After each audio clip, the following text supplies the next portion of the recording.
Lying just off the southern tip of India, Sri Lanka is a tropical paradise that has captivated travelers for centuries. This island nation is known for its lush jungles, golden beaches, rich culture, and warm hospitality. From ancient temples to a scenic train ride through the tea country, Sri Lanka has so much to offer. Come along as I explore some of the highlights on this adventure. Before hitting the road to explore the wonders of the Pearl of the Indian Ocean, here are a few things to know about the country I am about to take you through. Sri Lanka has more than 2,500 years of recorded history.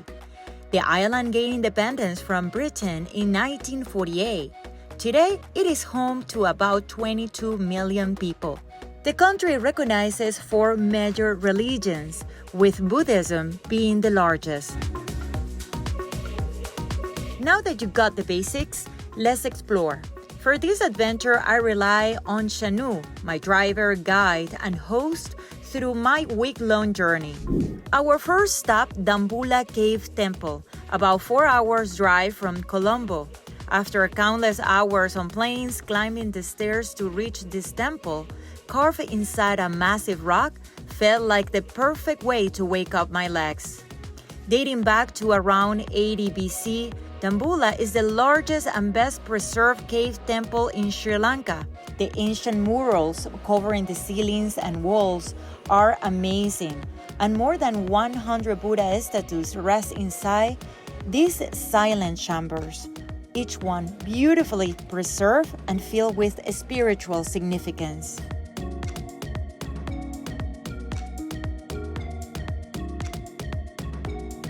Our next stop is this stunning 100-meter rock fortress rising dramatically above the jungle. For years, I dream of seeing this UNESCO World Heritage Site.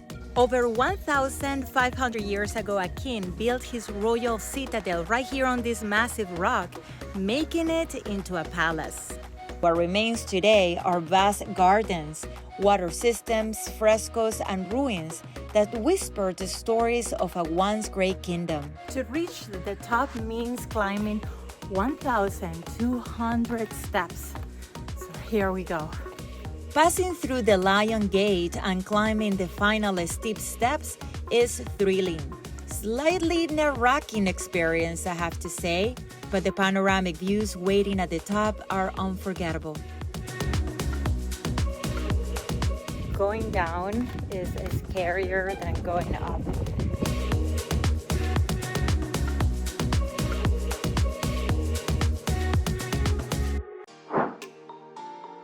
With an afternoon free, instead of resting, I went with Chanu to a traditional village. We rode in a bull cart, glide across a lake in a wooden boat, and ended up in a small home where a local woman taught me how to cook Sri Lanka cuisine. The colors, spices, and freshness of every dish blew me away, and the home-cooked meal I tasted here was the best of my entire trip. At the end, I somehow ended up driving a hybrid between a tractor and a motorcycle, because as you know, travel always offers you surprises. Heading toward Kandy, we stopped at an Ayurvedic village to learn about this ancient system of natural healing. Walking through the spice gardens with a student doctor was insightful. Natural medicine, 2,500 old, come for the family.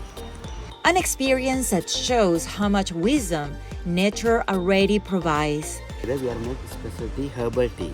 Okay. No sugar. Okay. In the world, vanilla very expensive, Sri Lanka very cheap. Okay. Okay. Sri Lanka herbal tea. Let's try.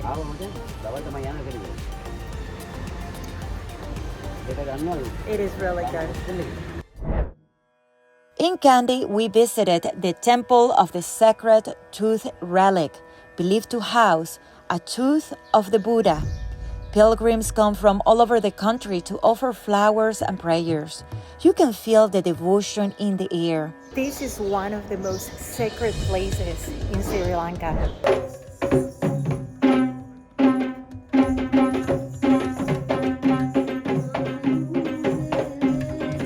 That evening, I attended a traditional Sri Lanka cultural dance show. Although it's geared toward tourists, the performance was lively and beautiful, from ceremonial dances to drum performances. The finale was a mesmerizing fire dance.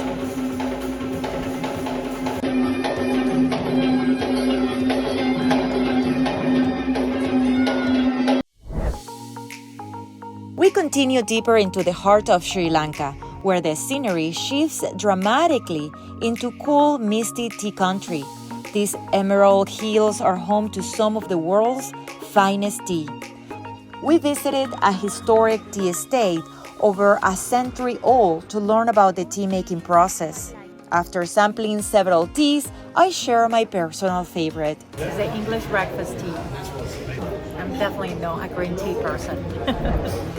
Driving through the region suddenly felt as though we had left Sri Lanka entirely. In Sri Lanka's central hills lies Nuwara Eliya, a world away from the island tropical coast known as Little England. This charming town was once a colonial retreat for the British. This town is perfect for slowing down and taking long, quiet walks. We went from really hot to absolutely beautiful weather. It's not cold, but it's a little crispy. It's perfect. It is Chanu, favorite town, right? Yes. The famous train ride from Nuwara to Ella is known as one of the world's most beautiful journeys. But with delays piling up and visibility fading, I choose to skip the train ride and drive instead. Look at this weather. And the train is delayed for 2 hours. So we're just gonna drive. Really sad that we won't be able to do this train ride. A decision that gave me precious extra time in Ella before the afternoon rain arrived. Ella might be small, but its natural beauty, vibrant cafes, and adventurous spots make it one of Sri Lanka's top destinations. The Little Adams Peak hike is a must.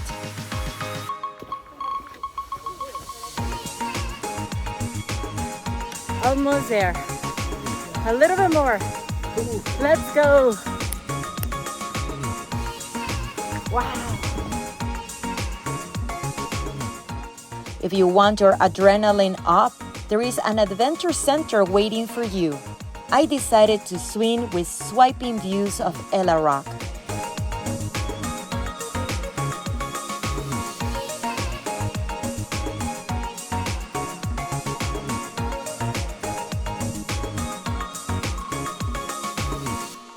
And of course, no trip is complete without visiting the iconic Nine Arches Bridge, an architectural gem surrounded by lush forests and misty hills, built in the early 20th century entirely with stone and cement, with no steel.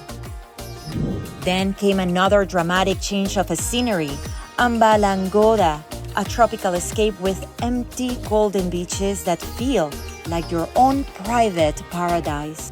After days in the hills, Sri Lanka's coastlines offers a different kind of beauty. It is easy to see why this spot is a favorite for travelers. The sound of the waves reminds you to simply slow down and breathe.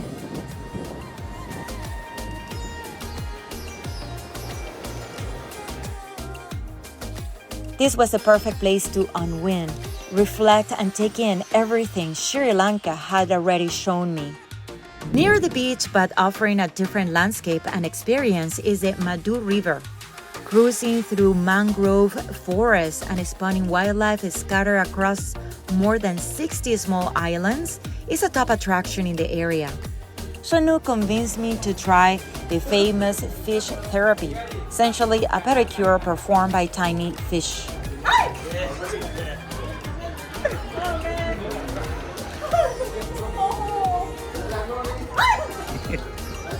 Look how relaxed they are. They're very relaxed. And I'm so stressed. Oh, man. On my last day, we drove back to Colombo along the coastline, stopping for sweet king coconuts and ocean views along the way. This is our last coconut cobra together before I go to cheers. Salud for a great trip. In Colombo, I was struck by the contrast of colonial charm and sleek modern architecture. From ornate temples to colorful markets, the city blends history and modern life in a fascinating way. At the Gangaramaya Temple, a mix of Sri Lanka, Thai, Chinese, and Indian architectural influences reflect the country's long tradition of religious coexistence. Behind Sri Lanka's postcard beauty lies a country that has endured turbulent times for over 2 decades. This nation was scarred by a brutal civil war that divided communities and left lasting wounds.